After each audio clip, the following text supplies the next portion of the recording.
Hello ಮಕ್ಕಳೇ, ಹೇಗಿದ್ದೀರಾ? ಎಲ್ಲರೂ ಆರಾಮಲ್ವಾ? ಮೇಧಾ ಡಿಸ್ಕವರ್ ಮೋರ್ ಯೂಟ್ಯೂಬ್ ಚಾನೆಲ್ಗೆ ನಿಮ್ಮೆಲ್ಲರಿಗೆ ಸ್ವಾಗತ. ಇವತ್ತಿನ ತರಗತಿಯಲ್ಲಿ ನಾವು 7ನೇ ತರಗತಿಯ ಗಣಿತದ ಅಧ್ಯಾಯ 1 ಪೂರ್ಣಾಂಕಗಳು. ಈಗಾಗಲೇ ಈ ಪಾಠವನ್ನ ನಾವು ಶುರು ಮಾಡಿದ್ವಿ. 2 ಭಾಗಗಳನ್ನ ಮುಗಿಸಿದ್ದೇವೆ, ಅಂದರೆ 2 ಅಭ್ಯಾಸಗಳನ್ನ ಕೂಡ ಮುಗಿಸಿದ್ದೇವೆ. ಅದರಲ್ಲಿ ಮೊದಲನೇ ಅಭ್ಯಾಸ ನಾನು ಮಾಡಿದ್ದು ಈ ವರ್ಷ ಏನಾಗಿದೆ ಅಂತ ಹೇಳಿದ್ರೆ ಅದು ಡಿಲೀಟ್ ಆಗಿತ್ತು. ಆ ಅಭ್ಯಾಸ ಇಲ್ಲ ಅಲ್ವಾ? 1.2 ಅಂತ ಹೇಳಿ ಏನ್ ಸ್ಟಾರ್ಟ್ ಮಾಡಿದ್ದೇನೆ ನಾನು, ಆ ಅಭ್ಯಾಸ ನಿಮಗೆ ಮೊದಲ ಅಭ್ಯಾಸ ಆಗಿದೆ. ಆದ್ರೆ ಇವತ್ತು ನಾವು 3ನೇ ಭಾಗ, ಅಂದರೆ ಪೂರ್ಣಾಂಕಗಳ ಗುಣಾಕಾರ ಅನ್ನೋದನ್ನ ಮಾಡ್ಲಿಕ್ಕಿದ್ದೇವೆ. ಹಾಗಾದ್ರೆ ತಡ ಮಾಡದೆ ಶುರು ಮಾಡೋಣ ಬನ್ನಿ. ಮೊದಲನೆಯದು ಪೂರ್ಣಾಂಕಗಳ ಗುಣಾಕಾರ. ಪೂರ್ಣಾಂಕಗಳನ್ನ ನಾವು ಹೇಗೆ ಗುಣಿಸುವುದು? ಈಗ ನಾವು ಕೂಡಿಸುವುದು ಮತ್ತು ಕಳೆಯುವುದು ಹೇಗೆ ಅಂತ ಹೇಳಿ ನೋಡಿದ್ದೇವೆ ಅಲ್ವಾ? ಇವತ್ತು ನಾವು ಅದನ್ನ ಗುಣಿಸುವುದು, 2 ಪೂರ್ಣಾಂಕಗಳಿದ್ದಾಗ ಅಥವಾ 2ಕ್ಕಿಂತ ಹೆಚ್ಚು ಪೂರ್ಣಾಂಕಗಳಿದ್ದಾಗ ಅದನ್ನ ಹೇಗೆ ಗುಣಿಸುವುದು ಅಂತ ಹೇಳಿ ನೋಡೋಣ. ಮೊದಲಿಗೆ ಒಂದು ಧನ ಪೂರ್ಣಾಂಕ ಮತ್ತೊಂದು ಋಣ ಪೂರ್ಣಾಂಕಗಳ ಗುಣಾಕಾರ. ಮೊದಲಿಗೆ ಹೇಳುದಾದ್ರೆ 2 ಧನ ಪೂರ್ಣಾಂಕಗಳಿದ್ದಾಗ ನಾರ್ಮಲ್ ಆಗಿ ಹೇಗೆ ನಾವು ಪೂರ್ಣ ಸಂಖ್ಯೆಗಳನ್ನ ಗುಣಿಸಿ ನಾವು ಬರಿತಾ ಇದ್ದೆವು, ಅಂದ್ರೆ -3 ಧನ ಪೂರ್ಣಾಂಕಗಳು ಅಂತ ಹೇಳಿದ್ರೆ 3 × 6 ಎಷ್ಟು? 3 × 6 18. ಹೀಗೆ 2 ಧನ ಪೂರ್ಣಾಂಕಗಳಿದ್ರೆ 2 ಸಂಖ್ಯೆಗಳನ್ನ ಗುಣಿಸಿ ನಾವು ಉತ್ತರ ಬರೆಯುವ ಹಾಗೆ. ಆದ್ರೆ ಅದ್ ನಮ್ಗೆ ಗೊತ್ತಿದೆ, ಹಾಗಾಗಿ ನಾವು ಅದನ್ನ ಮಾಡ್ತಾ ಇಲ್ಲ. ಈಗ ಒಂದು ಧನ ಪೂರ್ಣಾಂಕ ಮತ್ತೊಂದು ಋಣ ಪೂರ್ಣಾಂಕ ಇದ್ದಾಗ ಅದನ್ನ ಹೇಗೆ ಗುಣಿಸುವುದು? ಇದು ಸುಲಭ, ಚಿಂತೆ ಮಾಡ್ಲಿಕ್ಕೆ ಇಲ್ಲ. ಯಾವುದೇ ಇಲ್ಲಿ ದೊಡ್ಡ ಸಂಖ್ಯೆ ಸಣ್ಣ ಸಂಖ್ಯೆ ಅದೆಲ್ಲ ಏನು ಇಲ್ಲ. ಮೊದಲಿಗೆ 2 ಅಪೂರ್ಣ ಸಂಖ್ಯೆಗಳನ್ನ ಸರಿಯಾಗಿ ಗುಣಿಸುವುದು, ಮತ್ತೆ ಉತ್ತರಕ್ಕೆ ಬಂದ ಗುಣಲಬ್ಧಕ್ಕೆ ನಾವು ಮೈನಸ್ ಹಾಕಿದ್ರೆ ಆಯ್ತು. ಅದು ಪೂರ್ಣಾಂಕಗಳ ಗುಣಾಕಾರ. ಮಾಡೋಣ ಬನ್ನಿ, ಉದಾಹರಣೆಗಳನ್ನ ನಾವು ಸಾಲ್ವ್ ಮಾಡೋಣ. 2-3 ಉದಾಹರಣೆಗಳನ್ನ ಮಾಡೋಣ. ಮೊದಲನೆಯ ಉದಾಹರಣೆ 5 × -3. ಇಲ್ಲಿ 2 ಸಂಖ್ಯೆ ಕೊಟ್ಟಿದ್ದಾರೆ. ಯಾವುದೆಲ್ಲ?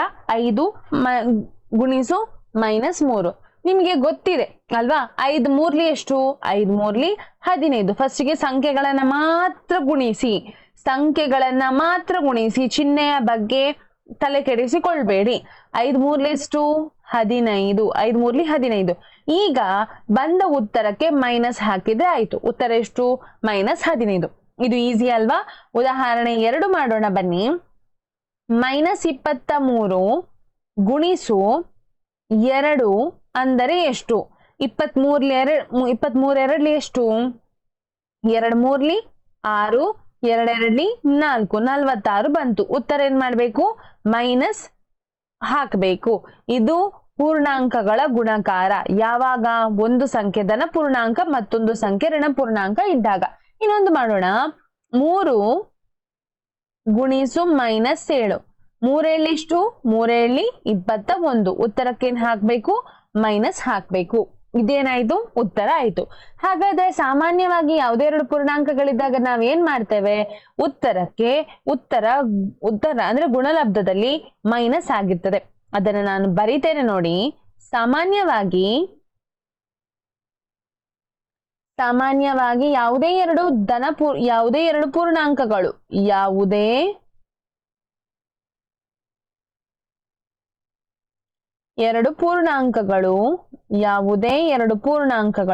ಯಾವುದು ಆ 2 ಪೂರ್ಣಾಂಕಗಳು? ನಾವು ಏನ್ ತಗೊಂಡಿದ್ದೇವೆ? ಎ ಮತ್ತು ಬಿ ಗಳಿಗೆ ಎ ಗುಣಿಸು -b ಅಂದ್ರೂ ಸೇಮೆ, -b ಗುಣಿಸು a ಅಂದ್ರೂ ಕೂಡ ಸೇಮ್. ಆಯ್ತಾ? ಅದನ್ನ ಅದಲಿ ಬದಲಿ ಮಾಡಿದ್ರು ಕೂಡ ಏನಾಗ್ತದೆ? ಅದು ಸೇಮ್ ಬರ್ತದೆ. ಮತ್ತೆ ಬಂದ ಉತ್ತರ ಗುಣಲಬ್ಧ ಯಾವಾಗಲೂ ಋಣ ಸಂಖ್ಯೆಯಾಗಿರುತ್ತದೆ. ಗುಣಲಬ್ಧ ಯಾವಾಗಲೂ ಋಣ ಸಂಖ್ಯೆಯಾಗಿರುತ್ತದೆ, ಋಣ ಪೂರ್ಣಾಂಕವಾಗಿರುತ್ತದೆ ಅಂತ ಹಾಕುವ.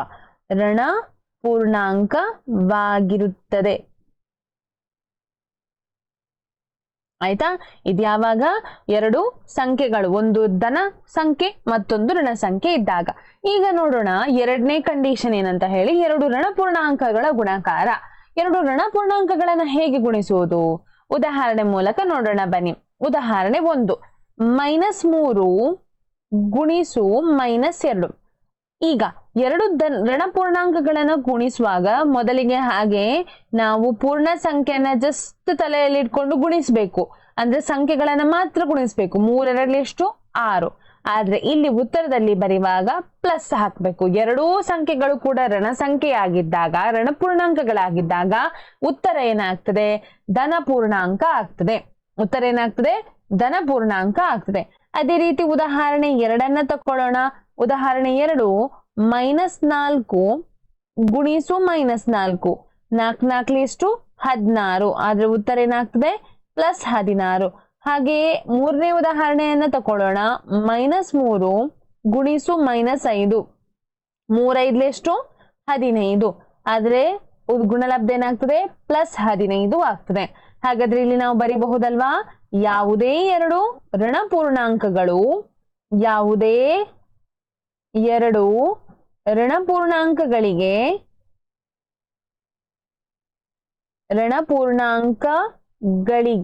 ಯಾವುದದು ಋಣ ಪೂರ್ಣಾಂಕ? a ಮತ್ತು b ಅಲ್ವಾ? ಋಣ ಪೂರ್ಣಾಂಕ -a ಮತ್ತು -b ಗಳಿಗೆ, -a, -b ಗಳಿಗೆ ನಾವೇನ್ ಮಾಡ್ತೇವೆ?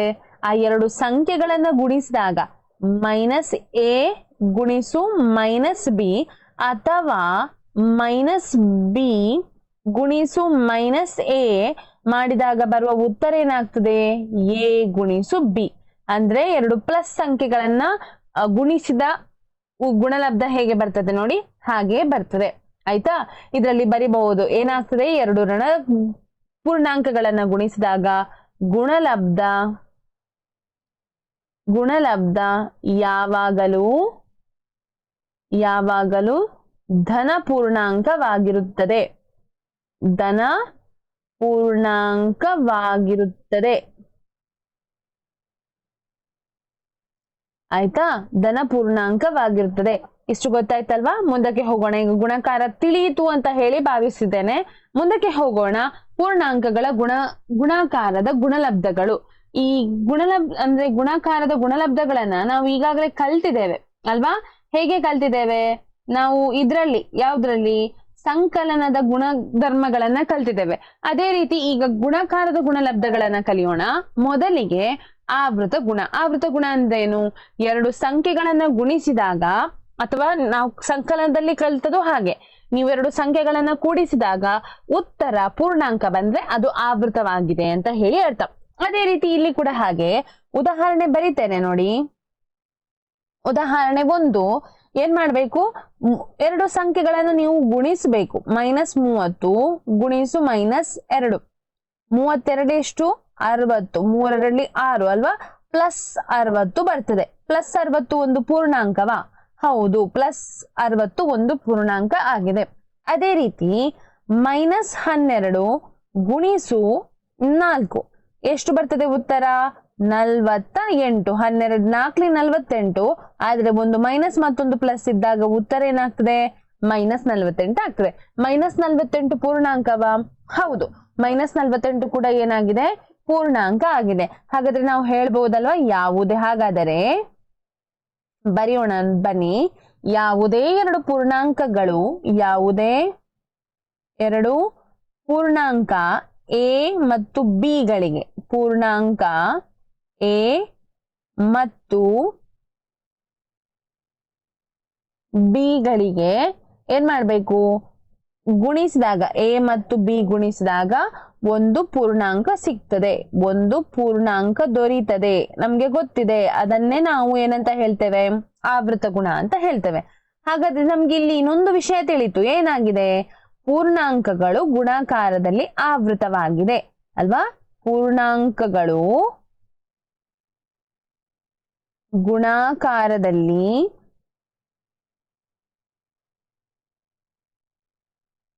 ಆವೃತವಾಗಿದೆ. ಪೂರ್ಣಾಂಕಗಳು ಗುಣಾಕಾರದಲ್ಲಿ ಏನಾಗಿದೆ? ಆವೃತವಾಗಿದೆ. ಹಾಗಾದ್ರೆ ಮುಂದಕ್ಕೆ ಹೋಗೋಣ. ಪರಿವರ್ತನಾ ನಿಯಮ ಅಂದ್ರೇನು? ಎರಡು ಸಂಖ್ಯೆಗಳು ಇರ್ತದೆ, ಅದನ್ನ ಗುಣಿಸಬೇಕು, ಮತ್ತೆ ಅದನ್ನ ಅದಲಿ ಬದಲಿ ಮಾಡಿ ಗುಣಿಸಿದಾಗ ಕೂಡ ಸೇಮ್ ಉತ್ತರ ಬಂದ್ರೆ ಅದು ಪರಿವರ್ತನೀಯವಾಗಿದೆ ಅಂತ ಹೇಳಿದ್ದೇವೆ, ನಾವು ಕಲ್ತಿದ್ದೇವೆ ಸಂಕಲನದಲ್ಲಿ. ಇದರಲ್ಲಿ ಕೂಡ ಹಾಗೆ. ಉದಾಹರಣೆ ಮಾಡಿ ನೋಡೋಣ. ಉದಾಹರಣೆ 1 ಏನಾಗ್ತದೆ ಅಂತ ಹೇಳಿದ್ರೆ -3 ಗುಣಿಸು -4 ಮಾಡ್ತಾ ಇದ್ದೇನೆ. ಇಲ್ಲಿ ಏನ್ ಮಾಡ್ಬೇಕು ನಾನು ಬದಿಯಲ್ಲಿ ಅದನ್ನ ಬದಲಿ ಮಾಡ್ಬೇಕು. -4 ಗುಣಿಸು -3 ಮಾಡ್ಬೇಕು. ಈಗ ಗುಣಿಸಿ ನೋಡೋಣ. 3 4 ಎಷ್ಟು 12. ಉತ್ತರ ಏನಾಗ್ತದೆ ಪ್ಲಸ್ 2 ಗುಣ ಸಂಖ್ಯೆಗಳನ್ನ ಗುಣಲಬ್ಧ ಮಾಡಿದಾಗ ಅಂದ್ರೆ ಗುಣಿಸಿದಾಗ ಉತ್ತರ ಪ್ಲಸ್ ಆಗ್ತದೆ. ಇಲ್ಲಿ ಕೂಡ ಹಾಗೆ 4 3 12 ಉತ್ತರ ಪ್ಲಸ್ 12. ಎರಡೂ ಬದಿಯಲ್ಲಿ ಏನಾಗಿದೆ ಉತ್ತರ ಸಮವಾಗಿದೆ. ಹಾಗೆ ಉದಾಹರಣೆ 2 ತಕೊಳ್ಳೋಣ. ಇಲ್ಲಿ ಏನ್ ಮಾಡ್ತೇನೆ ಅಂತ ಹೇಳಿದ್ರೆ -15 ಗುಣಿಸು 10. ಇಲ್ಲಿ ಏನ್ ಮಾಡ್ಬೇಕು ಬದಲಿ ಮಾಡ್ಬೇಕು. 10 ಗುಣಿಸು -15. 15 10 ಎಷ್ಟು 150 ಪ್ಲಸ್ ಆರ್ ಮೈನಸ್ 150 ಆಗ್ತದೆ. ಇಲ್ಲಿ ಕೂಡ ಹಾಗೆ -150 ಆಗ್ತದೆ. ಒಂದು ಪ್ಲಸ್ ಸಂಖ್ಯೆ ಮತ್ತೊಂದು ಮೈನಸ್ ಸಂಖ್ಯೆ ಇದ್ದಾಗ ಗುಣಲಬ್ಧ ಯಾವತ್ತು ಋಣವಾಗಿರ್ತದೆ ಕಲ್ತೆವು, ಈಗಷ್ಟೇ ಕಲ್ತೆವು. ಹಾಗಾದ್ರೆ ಬರೆಯೋಣ ಬನ್ನಿ. ಏನ್ ಬರಿಬೇಕು? ಸ್ಟೇಟ್ಮೆಂಟ್ ಬರಿಬೇಕು ಅಲ್ವಾ. ಸಾಮಾನ್ಯವಾಗಿ ಇದು ಬರಿಬೇಕೆಲ್ಲದ್ರಲ್ಲೂ. ಸಾಮಾನ್ಯವಾಗಿ ಯಾವುದೇ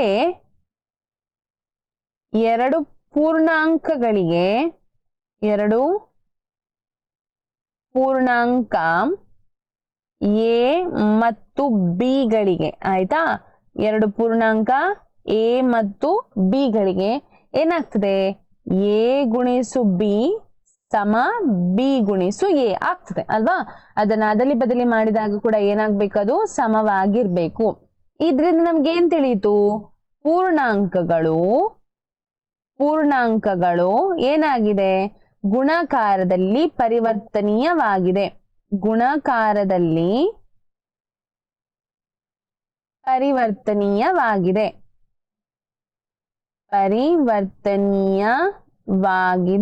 ಇಷ್ಟು ಅರ್ಥ ಆಯ್ತು ನಮಗೆ ಅಲ್ವಾ. ಗುಣಾಕಾರದ ಪರಿವರ್ತನೀಯ ನಿಯಮ ಅರ್ಥ ಆಯ್ತು.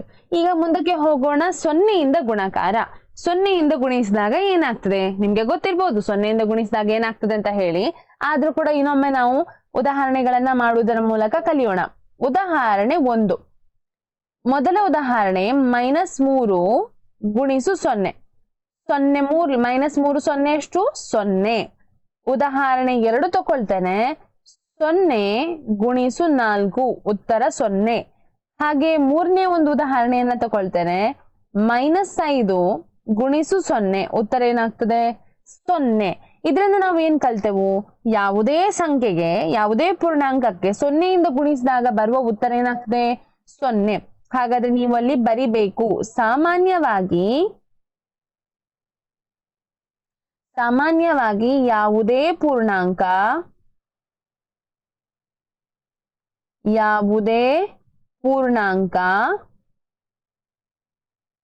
ಎಗೆ ಎ ಗುಣಿಸು 0 ಅಂದರೆ 0 ಅದು ಸಮ 0 ಗುಣಿಸು ಎ ಅಂದ್ರೆ ಕೂಡ ಏನಾಗ್ತದೆ 0 ಆಗ್ತದೆ ಅಲ್ವಾ. ಯಾವುದೇ ಒಂದು ಸಂಖ್ಯೆಗೆ ನೀವು 0ಯಿಂದ ಗುಣಿಸಿದ್ರೆ ಏನಾಗ್ತದೆ ಉತ್ತರ 0 ಸಿಗ್ತದೆ. ಹಾಗೆ ಮುಂದಕ್ಕೆ ಹೋಗೋಣ. ಗುಣಾಕಾರದ ಅನನ್ಯತಾಂಶ. ನಾವು ಅಲ್ಲಿ ಏನ್ ಮಾಡಿದ್ದೇವೆ ಅಂತ ಹೇಳಿದ್ರೆ ಸಂಕಲನದ ಅನನ್ಯತಾಂಶವನ್ನ ಕಲ್ತಿದ್ದೇವೆ. ಸಂಕಲನದ ಅನನ್ಯತಾಂಶ ಅಂದ್ರೇನು? ಯಾವುದೇ ಸಂಖ್ಯೆಗೆ ನೀವು 0ಯಿಂದ ಕೂಡಿಸಿದ್ರೆ ಅದೇ ಉತ್ತರ ಬರ್ತದೆ. ಹಾಗಾದ್ರೆ ಯಾವ ಸಂಖ್ಯೆಗೆ ನಾವು ಯಾವ ಸಂಖ್ಯೆಯಿಂದ ಗುಣಿಸಿದ್ರೆ ಅದೇ ಸಂಖ್ಯೆ ಬರ್ತದೆ? ನಿಮ್ಗೀಗ ತಲೆಯಲ್ಲಿ ಬಂದಿರ್ಬೋದು ಉತ್ತರ. ಆದ್ರೆ ನಾವೇನ್ ಮಾಡ್ಬೇಕೀಗ ಉದಾಹರಣೆ ಮೂಲಕವೇ ಕಲಿಬೇಕು. ಹಾಗಾದ್ರೆ ಉದಾಹರಣೆ 1 ನೋಡಿ, ನಾನು ಬರಿತೇನೆ. -3 ಸಣ್ಣ ಸಂಖ್ಯೆಗಳನ್ನ ನಾನು ತಗೊಳ್ತಾ ಇದ್ದೇನೆ. ಯಾಕೆ ಹೇಳಿದ್ರೆ ನಿಮಗೆ ಅರ್ಥ ಆಗ್ಬೇಕು ಅನ್ನೋ ಕಾರಣಕ್ಕೆ. -3 ಗುಣಿಸು 1 ಉತ್ತರ ಎಷ್ಟಾಗ್ತದೆ -3 ಆಗ್ತದೆ. ಅದೇ ರೀತಿ ಉದಾಹರಣೆ 2 ತೆಗೆದುಕೊಳ್ಳೋಣ. -4 ಗುಣಿಸು 1 ಉತ್ತರ -4. ಅದೇ ರೀತಿ ಮೂರನೇ ಒಂದು ಉದಾಹರಣೆಯನ್ನ ತೆಗೆದುಕೊಳ್ಳೋಣ. 1 ಗುಣಿಸು -5 ಉತ್ತರ ಏನಾಗ್ತದೆ 5. ಅದೇ ರೀತಿ ಬೇರೆ ಉದಾಹರಣೆಗಳನ್ನ ತೆಗೆದುಕೊಳ್ಳೋಣ. 1 ಗುಣಿಸು 3 ಉತ್ತರ ಏನಾಗ್ತದೆ 3.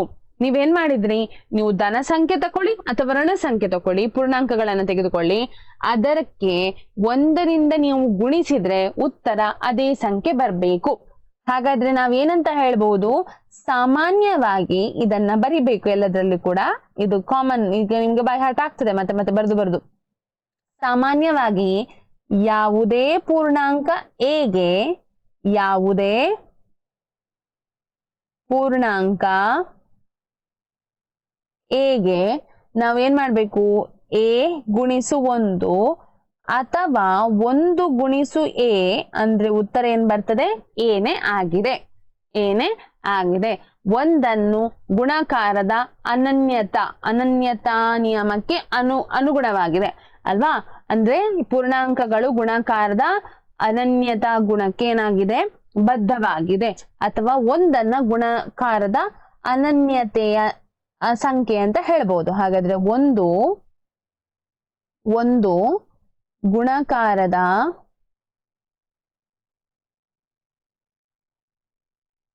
ಅನನ್ಯತಾ ಸಂಖ್ಯೆ. ಆಯ್ತಾ, ಗುಣಾಕಾರದ ಅನನ್ಯತಾ ಸಂಖ್ಯೆ. ಹಾಗೆ ಈಗ ಮುಂದಕ್ಕೆ ಹೋಗೋಣ. 5ನೇ ನಿಯಮ, ಅದು ಗುಣಾಕಾರದಲ್ಲಿ ಸಹವರ್ತನೀಯತೆ. ಸಹವರ್ತನೀಯತೆ ಅಂತ ಹೇಳಿದ್ರೆ ನಿಮ್ಗೆ ಈಗ ನೆನಪಾಗ್ಬೇಕು 3 ಸಂಖ್ಯೆಗಳು ಇರ್ಬೇಕು ಅಲ್ವಾ. ಸಹವರ್ತನೀಯತೆ ಏನ್ ನೆನಪಾಗ್ಬೇಕು, 3 ಸಂಖ್ಯೆಗಳು ಇರ್ಬೇಕು. 3 ಸಂಖ್ಯೆಗಳು ಉದಾಹರಣೆಗಳನ್ನ ತೆಗೆದುಕೊಂಡು ಅದನ್ನ ಮಾಡೋಣ ಬನ್ನಿ. ಉದಾಹರಣೆ 1 -3 ಗುಣಿಸು -2 ಗುಣಿಸು 5. ಅಂದ್ರೆ ಏನ್ ಬರಿಬೇಕು, ಬಲಬದಿಯಲ್ಲಿ ಅದೇ ಸಂಖ್ಯೆಗಳನ್ನ ಬರಿಬೇಕು, ಗುಂಪು ಮಾಡೋದು ಮಾತ್ರ ಬೇರೆ ಬೇರೆ. ಆಯ್ತಾ, -3 ಗುಣಿಸು -2 ಗುಣಿಸು 5. ಈಗ ಮೊದಲಿಗೆ ನಾನು 2 ಮತ್ತು 3ನೇ ಸಂಖ್ಯೆಯನ್ನ ಗುಂಪು ಮಾಡಿದ್ರೆ ಇಲ್ಲಿ ಏನ್ ಮಾಡ್ಬೇಕು, ಮೊದಲನೇ ಮತ್ತು 2ನೇ ಸಂಖ್ಯೆಯನ್ನ ಗುಂಪು ಮಾಡ್ಬೇಕು. ಈಗ ನಾನೇನ್ ಮಾಡ್ಬೇಕು, ಫಸ್ಟಿಗೆ ನಾನು ಬ್ರಾಕೆಟ್ ಅನ್ನ, ದೊಡ್ಡ ಬ್ರಾಕೆಟ್ ಅನ್ನ ಯಾವತ್ತು ಹೊರಗೆ ತೆಗಿಬೇಕು. ಚೌಕಾವರಣ ಏನಿದೆ ನೋಡಿ ಅದನ್ನ ಹೊರಗೆ ತೆಗಿಬೇಕು. ಹಾಗಾದ್ರೆ ಇಲ್ಲಿ -3 ಇದೆ, ಅದು ಹಾಗೆಯೇ ಇರ್ಬೇಕು, ಅದನ್ನ ಮುಟ್ಟುವ ಹಾಗಿಲ್ಲ. ಈಗ 2 5 ಎಷ್ಟು, 2 5 10 +10 -10, ಒಂದು ಸಂಖ್ಯೆ ಮೈನಸ್ ಇದೆ, ಹಾಗಾಗಿ ಉತ್ತರ ಏನಾಗ್ತದೆ, -10 ಆಗ್ತದೆ.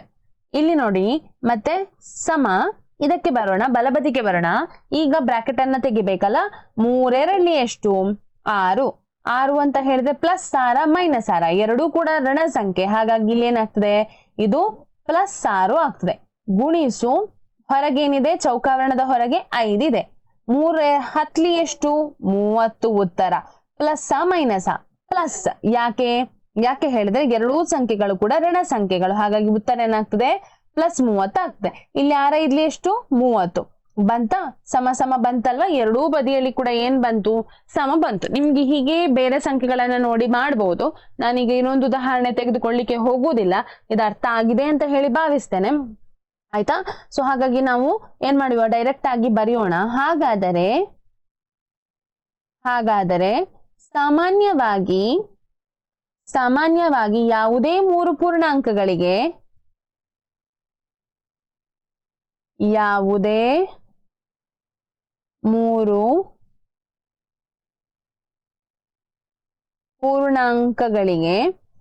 ಪೂರ್ಣಾಂಕ ಎ ಬಿ ಸಿ ಗಳಿಗೆ, ಆಯ್ತಾ, ಯಾವುದೇ 3 ಪೂರ್ಣಾಂಕ ಎ ಬಿ ಮತ್ತು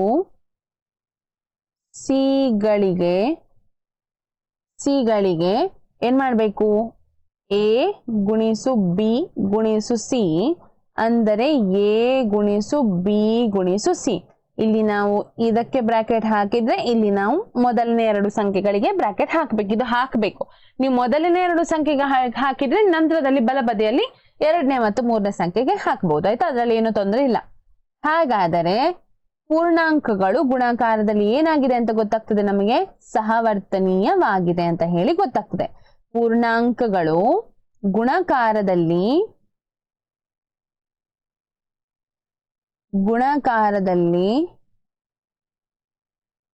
ಸಹವರ್ತನೀಯವಾಗಿದೆ.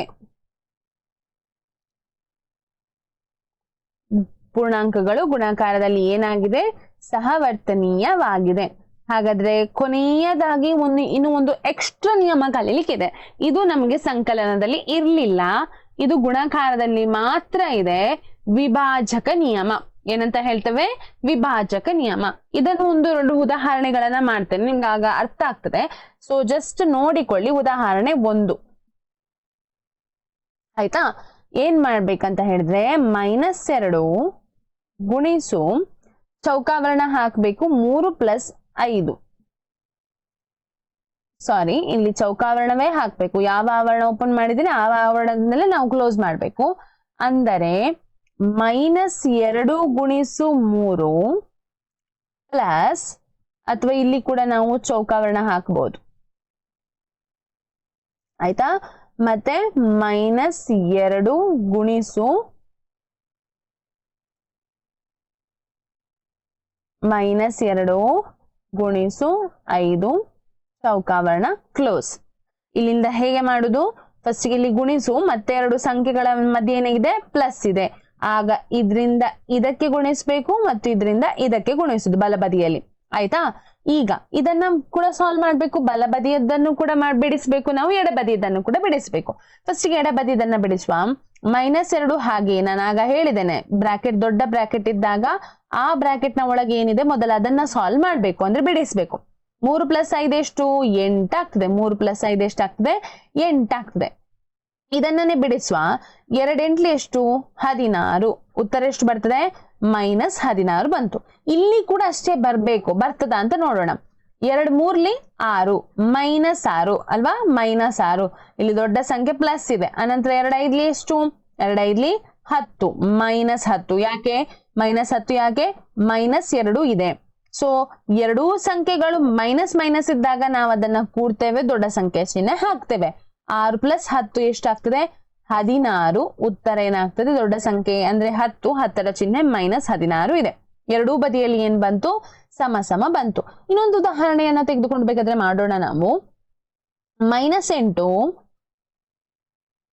ಗುಣಿಸು -2 ಗುಣಿಸು ಅಲ್ಲ ಪ್ಲಸ್ -1 ಆಯ್ತಾ. ಇದಕ್ಕೆ ಚೌಕಾವರ್ಣ. ಈಗ ಏನ್ ಮಾಡ್ಬೇಕು? ಇದರಿಂದ 8ರಿಂದ -8 ಗುಣಿಸು -2 -8 ಗುಣಿಸು -2 ಚೌಕಾವರ್ಣ ಹಾಕ್ತೇನೆ, ಮತ್ತೆ ಪ್ಲಸ್ ಚಿಹ್ನೆ. ಅದೇ ರೀತಿ -8 ಗುಣಿಸು -1 ಚೌಕಾವರ್ಣ ಹಾಕ್ತೇನೆ. ಈಗ ಏನ್ ಮಾಡ್ಬೇಕು? -8 ಹಾಗೆ ಇದೆ, ಅದನ್ನ ಹಾಗೆ ಇಡಿ, ಗುಣಿಸು. ಇದನ್ನ ಫಸ್ಟ್ ನಾವೇನ್ ಮಾಡ್ಬೇಕು? ಕೂಡಿಸ್ಬೇಕು ಅಲ್ವಾ. -2 -1 ಏನಾಗ್ತದೆ? -3 ಆಗ್ತದೆ. -3 ಆಗ್ತದೆ. ಇದು ಹೀಗೆ ಇರ್ಲಿ. 8 3 ಎಷ್ಟು? 8 3 24. 8 3 ಎಷ್ಟು? 24. ಮೈನಸ್ ಇದ್ದಾಗ ಗುಣಲಬ್ಧದಲ್ಲಿ ಪ್ಲಸ್ ಬರ್ತದೆ. ಓಕೆ, -24 ಬಂತು. ಈಗ ಏನ್ ಮಾಡ್ಬೇಕು? ಈಗ ಬಲಬದಿದನ್ನ ಮಾಡ್ಬೇಕು. -8 -2 -8 -2 ಎಷ್ಟಾಗ್ತದೆ? 16 + 16 ಆಯ್ತಾ. ಆನಂತರ ಪ್ಲಸ್ 8 1 8 ಕೂಡಿಸಿ ನೋಡೋಣ. 16ಕ್ಕೆ 8 ಕೂಡಿಸಿದ್ರೆ ಎಷ್ಟು? 16ಕ್ಕೆ 4 ಕೂಡಿಸಿದ್ರೆ 20. 20 + 4 24. ಬಲಬದಿ ಮತ್ತೆ ಎರಡು ಬದಿ ಸೇಮ್ ಬಂತು. ಹಾಗಾದ್ರೆ ಏನಾಗಿದೆ? ಇದು ವಿಭಾಜಕತೆಯನ್ನ ಹೊಂದಿದೆ. ಹಾಗಾದ್ರೆ ಬರೆಯೋಣ ನಾವಿಲ್ಲಿ. ಸಾಮಾನ್ಯವಾಗಿ ಯಾವುದೇ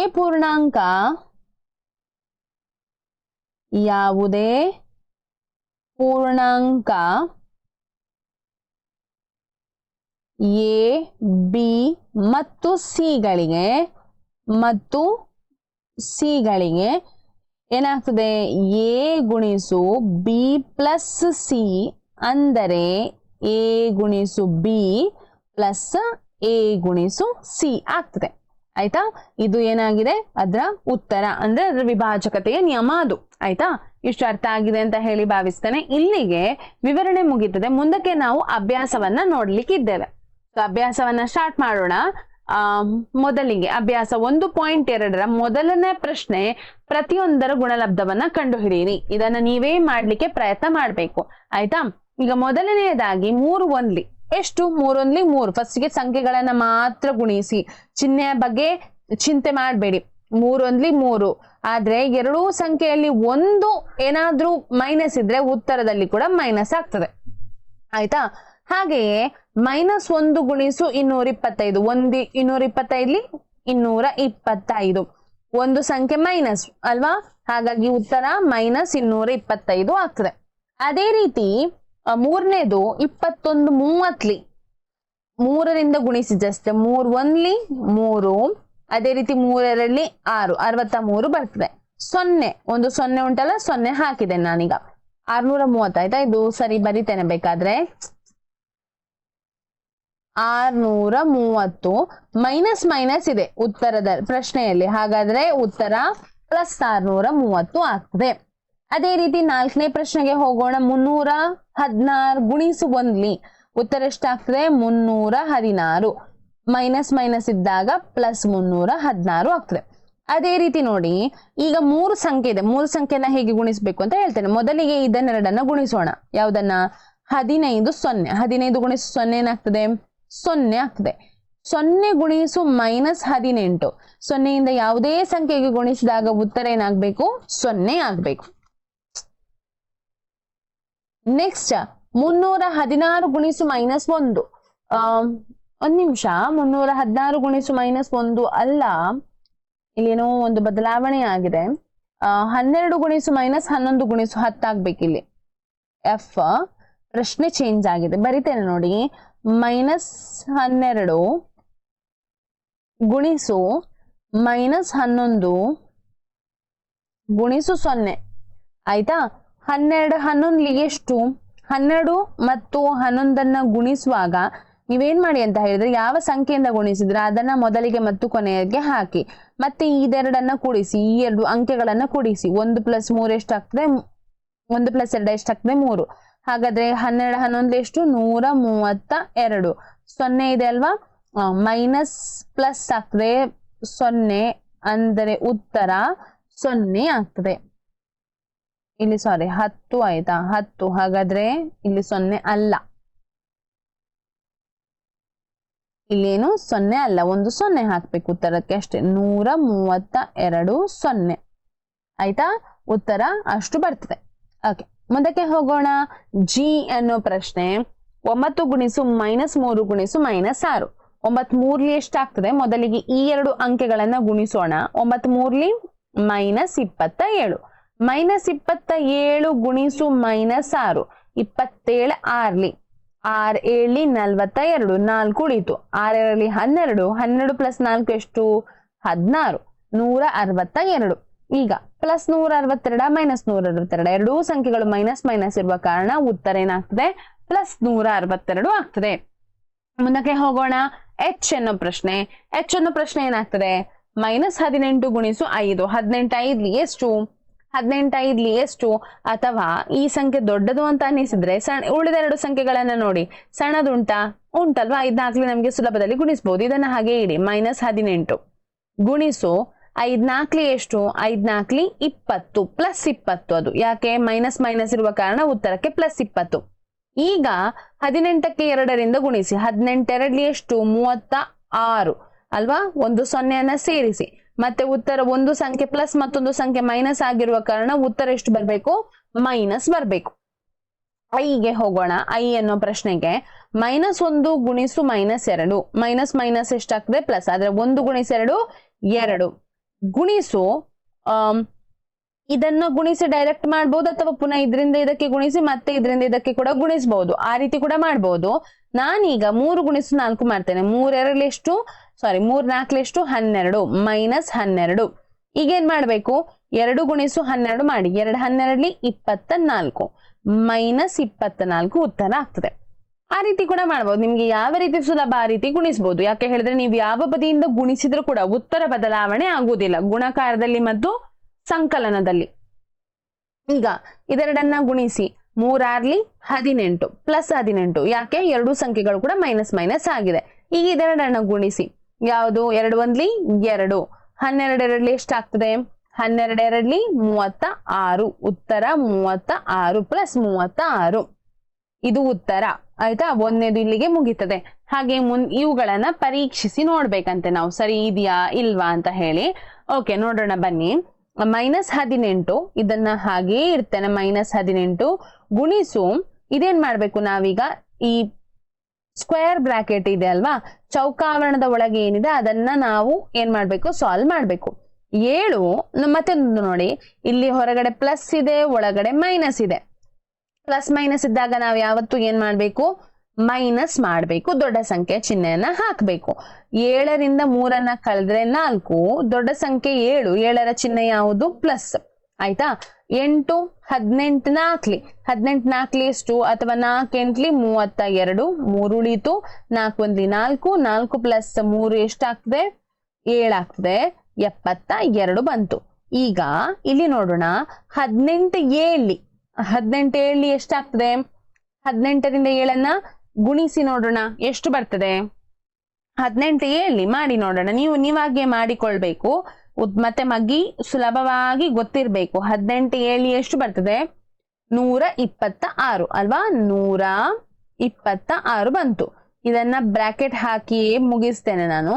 ಓಕೆ, ಪ್ಲಸ್ 18 3ಲಿ ಎಷ್ಟು ಬರ್ತದೆ, 54.